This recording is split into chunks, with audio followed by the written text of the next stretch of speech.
Avez-vous déjà arrêté de réfléchir à la façon dont certains personnages bibliques ont vécu pendant des siècles?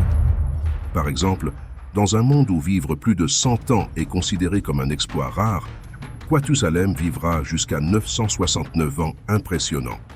Ces âges semblent impossibles, mais y a-t-il quelque chose de plus profond, un mystère caché qui explique cette longévité extraordinaire? Aujourd'hui, nous allons plonger entre les lignes de la Bible et de découvrir s'il y a des vérités spirituelles cachées au-delà de la lettre. La Bible est l'un des textes les plus anciens et les plus mystérieux connus par l'humanité. Ces histoires chargées de symbolisme remettent en question notre compréhension moderne. Parmi ceux-ci figure la question de la longévité des premiers humains. Comment Adam aurait-il pu vivre jusqu'à 930 ans ou pas 950 ans? Une interprétation commune des théologiens est que ces longévités sont un don de Dieu, une récompense divine pour ceux qui obéissent avec enthousiasme à ses commandements. Selon la Bible, cette longévité est un signe de l'approbation de Dieu et un moyen par lequel Dieu exprime sa satisfaction envers les justes. Mais que se passe-t-il s'il y avait plus qu'une bénédiction du ciel derrière ces histoires?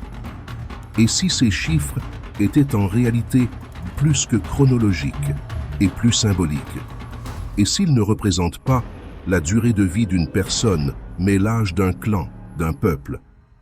Certains chercheurs suggèrent que la longévité des patriarches bibliques pourrait être liée aux circonstances dans lesquelles ils vivaient avant le déluge.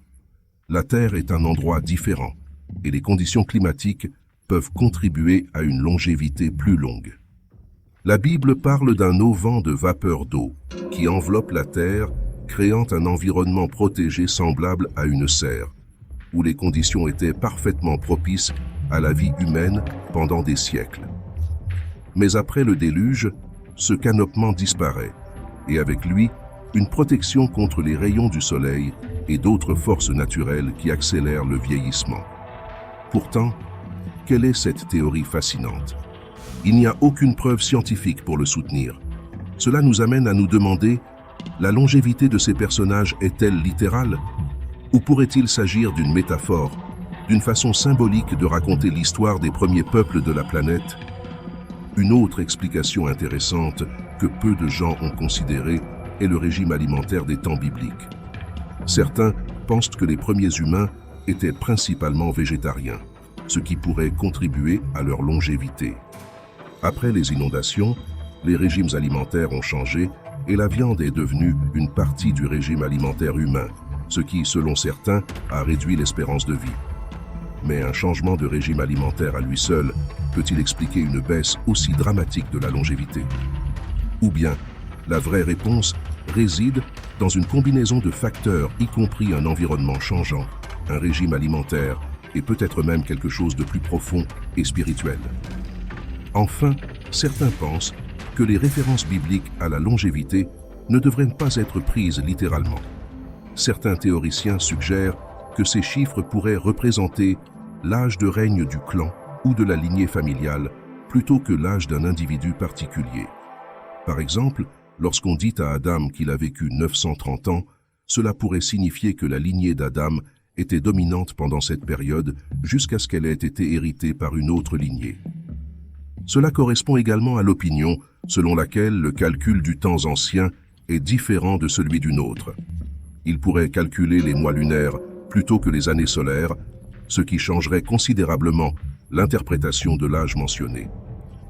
Cette théorie nous amène à se demander si les anciens avaient une compréhension du temps tellement différente de la nôtre que même leur conception de la vie et de la mort était différente de la nôtre.